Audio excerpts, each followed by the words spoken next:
You probably know this guy, Adolf Hitler, the leader of the Nazi Party. Now I ask you guys a question. Do any of you even like him? Nowadays we consider Hitler as the guy who demanded to kill millions of people. I totally agree that he wasn't a lovely leader, but still, he made a strong bond with his followers and once was loved by millions of people. Before the World War I, he was nothing. Someone who couldn't debate and was unable to form relationships. After the Germany's defeat in World War I, the changes in the situation made his weaknesses to be perceived as strengths.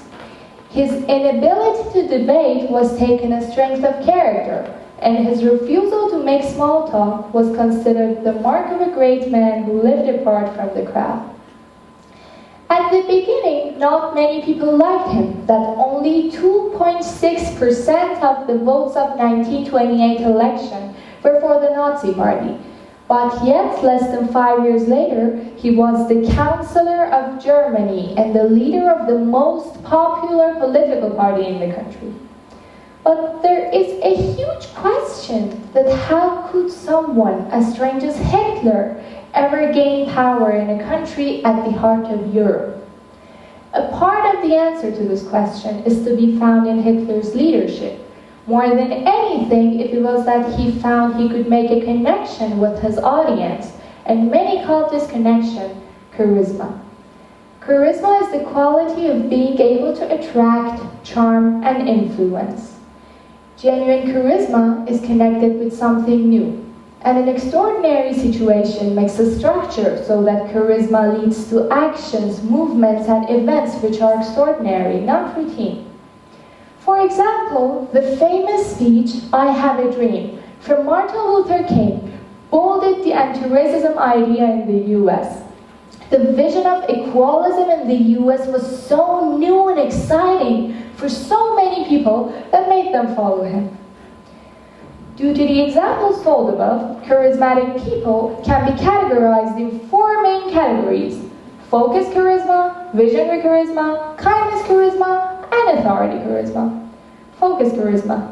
Imagine the reliable friend you go and open up to every time you feel down and need help. They are present and listen to you completely. It helps people to feel you understand and respect their feelings. Visionary charisma. Steve Jobs and Martin Luther King had the visionary charisma. Generally, people are afraid of uncertainty and cling to the people who have a plan.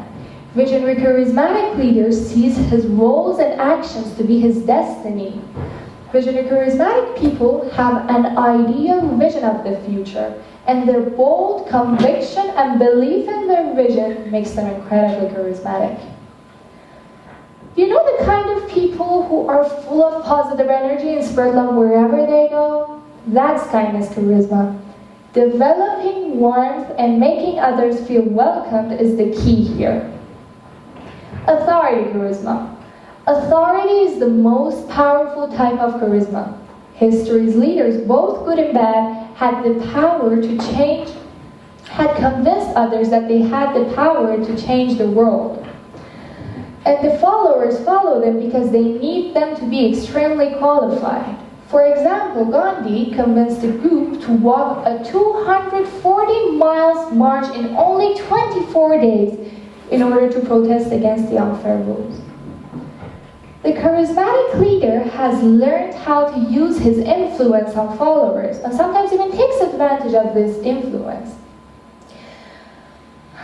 Sometimes what we can do is just like think and not to follow them around, because we might be too stunned by their charm and character and kindness and vision not to see the probable problems in their intentions or their plans.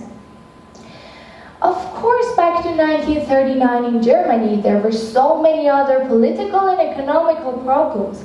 But do not forget that charisma was also one of the things that started the World War II, and therefore you can understand how much chaos it can bring to lives. I think what we need to do is to be wiser followers and not just follow them around. A good way to be a wise follower is to do a bit of critical thinking. In other words, to think clearly and rationally about what to do and what to believe, like analyzing, observing, interpreting, reflecting, evaluating, explaining, inferring, decision-making, problem-solving, and many more solutions.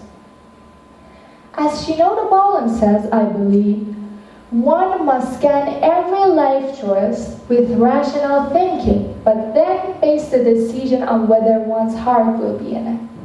So remember that by following the charismatic leader, you are a part of the decision that they make, and you help them get to their target. So it's up to you to be in a decision with you and everybody's benefits in it, or in one ending up well for a single human being. Thank you.